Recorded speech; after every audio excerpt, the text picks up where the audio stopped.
ভিতরটা দেখুন শুধু একবার, কত সুন্দর একেবারে দেখুন জালিদার হয়েছে। এই যে দেখুন বন্ধুরা। নমস্কার বন্ধুরা, হাজির হলাম আরও একটি নতুন রেসিপি নিয়ে। বন্ধুরা, আজকে আমি মাত্র 2 কাপ চাল দিয়ে তৈরি করে দেখাবো সকালের জলখাবার কিংবা বিকেলের টিফিনের জন্য একটি দারুণ মজার রেসিপি। আর সেই জন্য দেখুন আমি এখানে নিয়ে নিয়েছি বড় দেখে একটি মিক্সিং বোল। বোলের ভিতরে নিয়ে নেব এই কাপ মেপে 2 কাপ আতপ চাল। আমি এখানে 2 কাপ নিয়ে নিয়েছি, আপনারা কিন্তু আপনাদের প্রয়োজন অনুযায়ী চালের পরিমাণটা বাড়িয়ে কিংবা কমিয়েও নিতে পারেন। মাত্র 2টো উপকরণ দিয়ে তৈরি করে দেখাবো, দেখা মাত্রই কিন্তু যে কেউ একবারেই বানিয়ে ফেলতে পারবেন। রেসিপিটা যেমন সুস্বাদু তেমনি কিন্তু বানানো খুবই সহজ। এই যে দেখুন আমি পুরো চালটাকে নিয়ে নিয়েছি, আর এবার একটু চালটাকে খুব ভালোভাবে ঝেড়ে পুছে নিতে হবে। চালটাকে খুব ভালোভাবে পরিষ্কার করে নিয়েছি, আর এবার আমি চালের ভিতরে জল দিয়ে এইভাবে একটু হাতের সাহায্যে খুব ভালোভাবে চটকে নিয়ে চালটাকে খুব ভালোভাবে ধুয়ে নেব। আর এইভাবে আমি মোটামুটি 3 থেকে 4 বারের মতো জলটা পাল্টে পাল্টে চালটাকে খুব ভালোভাবে ধুয়ে নেব। চালটাকে আমি খুব ভালোভাবে ধুয়ে পরিষ্কার করে নিয়েছি, আর এবার আমি চালের ভিতরে দিয়ে দেবো নর্মাল জল। আর তারপর এই চালটাকে ঢাকা চাপা দিয়ে আমি রেস্টে রেখে দেবো 3 ঘন্টার মতো। এই 3 ঘন্টার ভিতরে কিন্তু চালটা খুব সুন্দরভাবে ভিজে যাবে।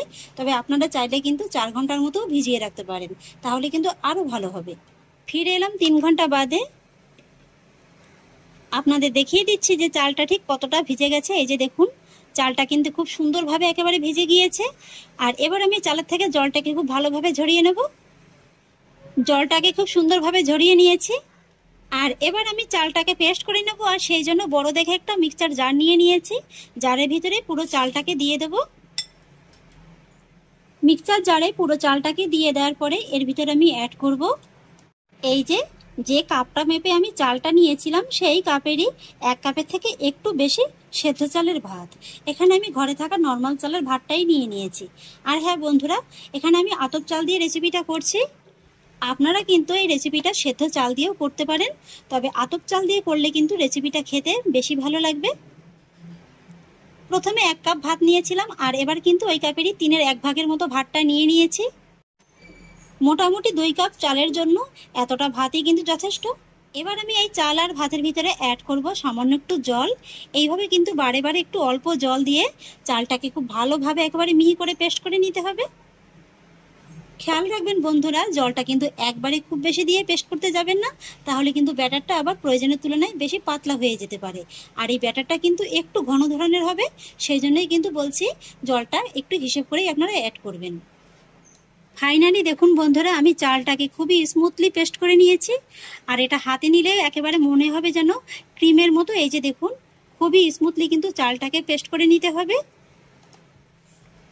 আর এবার দেখুন আমি নিয়ে নিয়েছি একটি বড় জায়গার ভিতরে চালের মিশ্রণটা দিয়ে দেব। আর তারপর আমি এই চালের পেস্টের ভিতরে অ্যাড করব স্বাদ অনুযায়ী লবণ। ব্যাস, মাত্র এই কটা উপকরণেই কিন্তু তৈরি হয়ে যাবে দুর্দান্ত স্বাদের রেসিপি। আর এবার আমি এই লবণটাকে চালের মিশ্রণের সঙ্গে এইভাবে খুব ভালোভাবে মিশিয়ে চালের মিশ্রণটাকে খুব ভালোভাবে ফেটিয়ে নেব। এইভাবে কিন্তু একটু খুব ভালোভাবে ফেটিয়ে নিতে হবে। যত ভালোভাবে ফেটাবেন রেসিপির রেজাল্টটা কিন্তু ততটাই ভালো পাবেন। আর আমার বন্ধুরা হয়তো এতক্ষণে ভাবছেন যে দিদি ভাই কি রেসিপি শেয়ার করতে চলেছেন। হ্যাঁ বন্ধুরা, আজকে আমি সাউথ ইন্ডিয়ান একটি রেসিপি মুট্টাপ্পাম এই রেসিপিটি আপনাদের সঙ্গে শেয়ার করতে চলেছি। এই রেসিপিটি খেতে কিন্তু খুবই ভালো লাগে।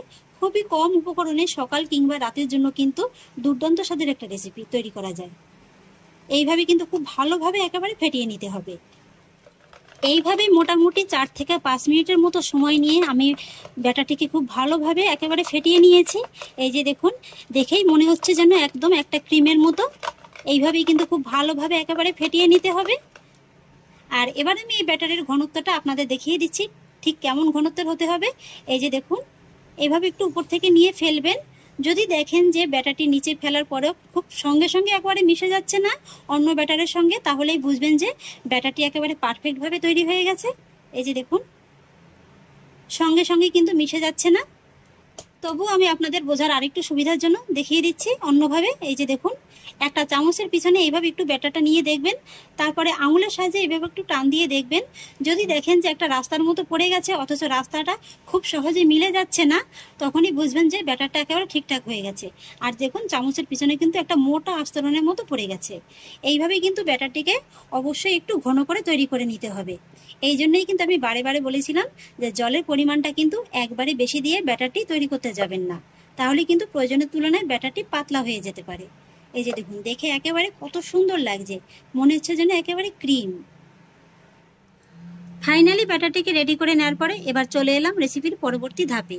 গ্যাসে একটি ননস্টিকের কড়াই বসিয়ে দিয়েছি। কড়াইতে দিয়ে দেব পর্যাপ্ত পরিমাণে সাদা তেল। চেষ্টা করবেন এই ধরনের একটু ননস্টিকের কড়াইতে রেসিপিটা করার, তাহলে কিন্তু আপনাদেরই করতে খুব সুবিধা হবে।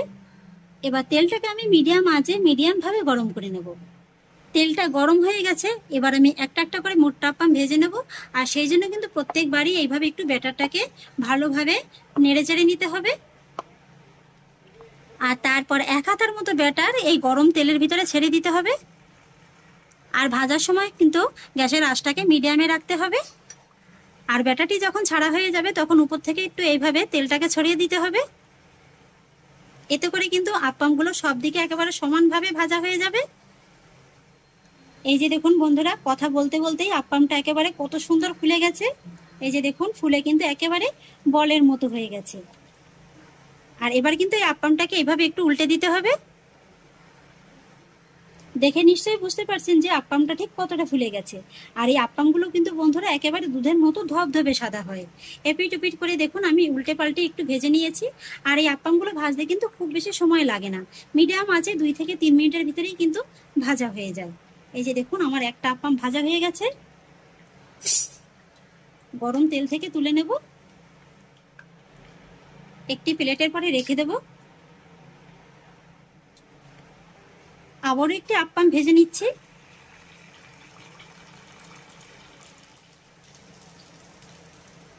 দেখলেন তো বন্ধুরা, এটাও কত সুন্দরভাবে ফুলে গেছে। এটাকেও একই রকম ভাবে উল্টে ভেজে নেব। আমার এই আপ্পামটাও ভাজা হয়ে গেছে। একই রকম ভাবে তেলটাকে ঝরিয়ে নেব।